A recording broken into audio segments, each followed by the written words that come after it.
Good morning, President Lally. So, my colleagues and I have come to the conclusion that we as Americans are now more than ever in need of a foreign policy that is all inclusive and not divisive amongst the other countries of the world. We here at Build a More Cooperative World Foundation believe that our diplomatic relations with other nations, such as the United Kingdom, Russia, and China, must be peaceful and beneficial towards both parties in order to build a more cooperative world. This is a great idea because building mutual relationships with other nations benefits the greater good of humankind, whether it's in economic policy, military funding, um, sustainability, human rights, or cybersecurity. We must focus on striking the fine line between negotiation and subjugation of our rivals.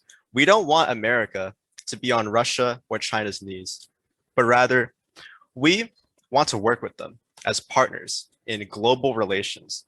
I think that the opposition might argue that the United States has no business in interfering with other countries' problems, but I say that we absolutely do have an obligation to help others with our resources. Shutting ourselves off from the rest of the world will only regress our progress that we have made as a country. So now I will turn it over to the economics advisor. Who's the economics advisor? It's me. Okay. I am Ricky. I'm your economic advisor and expert. And so this is what we're going to be reviewing for economic policy for cooperation around the world. When reviewing economic policy, it is important to understand that the US federal budget is what we're working with in order to guide our economic policy. All the federal budget is set by tax revenue by Congress, and the presidency does not have control over the federal budget. So there must be cooperation from the president's administration and Congress in order to correctly display the economic policy for a more cooperative world. Although the federal budget changes due to the post 9/11 world and 2008 recession, there are certain similarities between the 2015 federal budget and the 2021 federal budget. So as you can see, there are two key aspects I want you to take from this chart on the right. One is the military budget and one is the international affairs budget. As you can see, the military budget is $609.3 billion, while international affairs is $50.2 billion. The international affairs accounts for 1% and the military accounts for 16%. So our economic policy would be lowering the military budget because we want to ensure peaceful values between all of the nations of the world, and increasing the international affairs budget so that we can send foreign aid. Instead of protectionism, our economic policy will include trading with all parts of the world.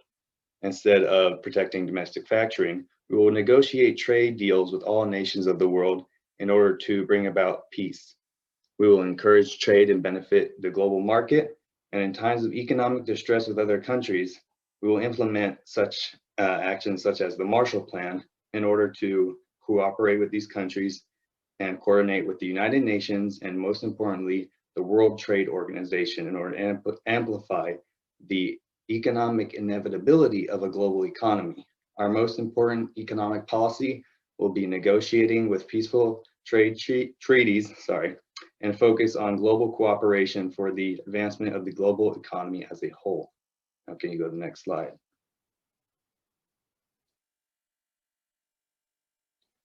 All right, thank you. After seeing the economic policy of sending foreign aid to outside countries in the US, it is probable to assume that this is going to cost a lot of money that the US does not believe that it has.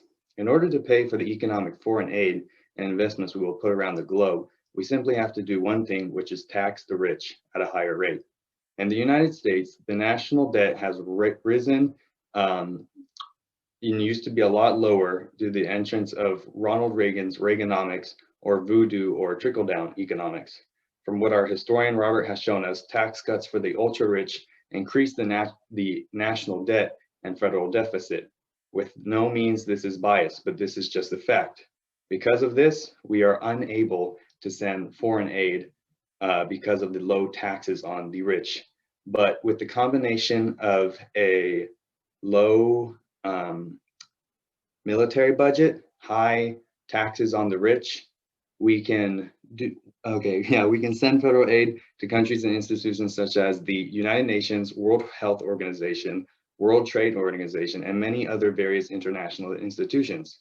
With the combination of a booming economy due to the global outreach of the United States, the taxes on the rich, and reduced military spending in the US can send money to work on global efforts ranging from recessions, crises, depressions, climate change, and more. And now I will turn it to our foreign policy advisor, Jasmine Chan. Good morning, I'm Jasmine Chan, the Foreign Policy Advisor. Today, I'm going to present several ideas in regards to the concerns and issues that we are currently dealing with. As a strong advocate and representative for building a more cooperative world, this is my idea to help the environment recover. I believe we should suggest the revival of the Kyoto Protocol. To give a bit of context, the Kyoto Protocol was an international treaty that was signed to aim to reduce the effects of climate change. Countries who agreed to participate and ratify the protocol were expected to limit the emissions of carbon dioxide and other greenhouse gases that they expelled. With the Kyoto Protocol in place, CO2 emissions were reduced by 12.5%, which was well beyond the target of 4.7%. It was ultimately a failure because global emissions still went up and countries that were developing during that time were exempt.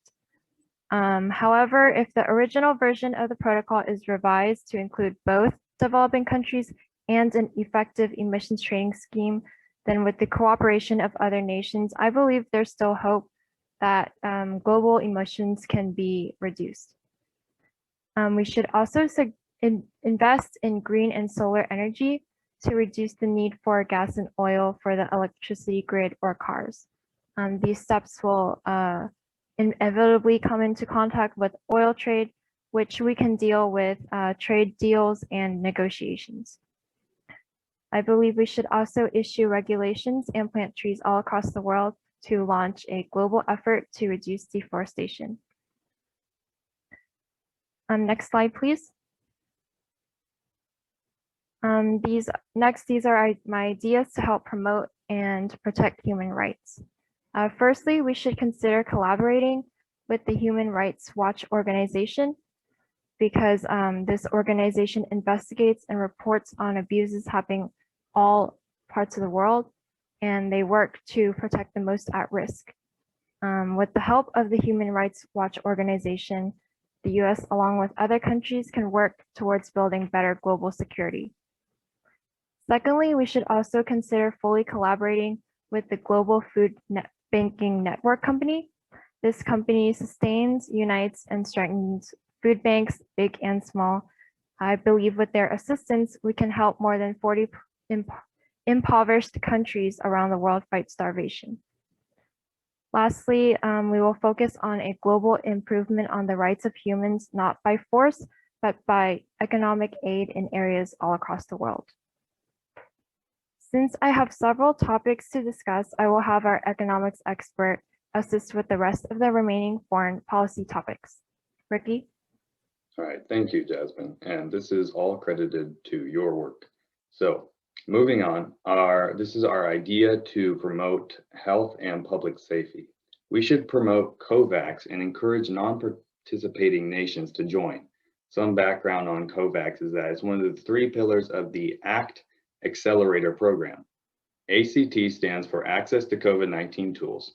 COVAX provides innovative and equitable access to COVID-19 diagnostics and treatments, and also ensures that people from all parts of the world will get access to COVID-19 vaccines once they are available, regardless of their wealth.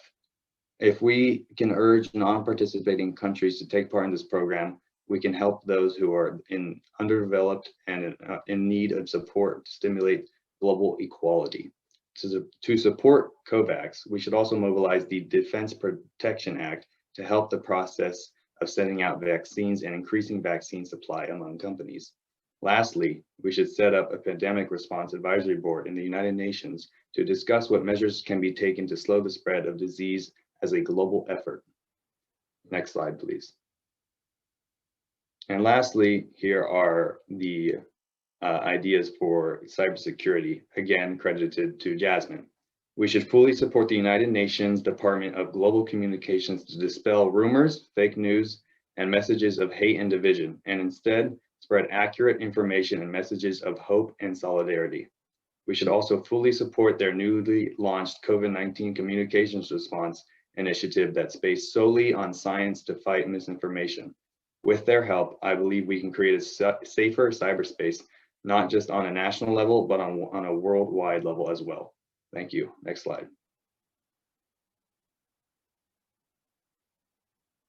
And this will be transferring to Robert Pham. So in history, there are like plenty of examples that why like we should be cooperating with other countries to create a better world.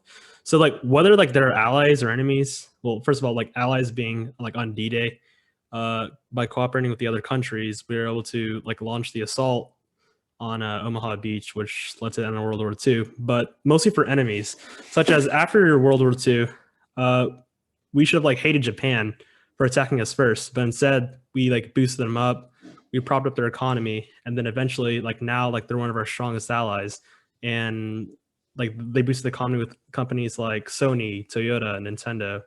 I mean, also this is the same thing for the Marshall Plan, which we helped other countries that are affected by World War II. Like we could use the money, the billions of dollars that we sent those countries after World War II to like help our military, but by helping those countries, we increase stability and peace in the world, which ultimately leads to a better place. Also, for enemies, the USSR, in 1977, we were able to see past our differences to stop South Africa from testing nuclear weapons, which is obviously good for the world.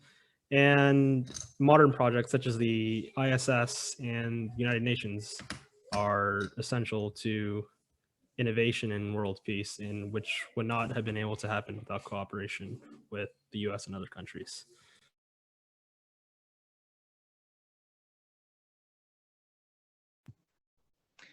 So as we are the model for cooperative world, we're looking to bring people together at all costs and not apart. Thus, all wars and military conflicts should be avoided completely if at all possible. That being said, military efforts should be centered around creating peace and not for a single group or country's gain. By having the world's strongest military, America must be the figurehead for peaceful resolution among larger countries as well as smaller countries throughout the world. America being the figurehead among this resolution would allow for smaller countries to follow suit and thus create a unified, peaceful world. First, all military efforts should be focused on bringing peace above all else. Second, the military should only operate on foreign soil when given explicit permission from local governments to limit disputes between governments. Using these limitations on military efforts for all countries would allow for us to cooperate when in need of assistance to uphold peace, while still allowing for each country to stay independent in terms of borders and military overlap. Allowing for this cooperation while still holding borders would create peace while still holding limitations on each country.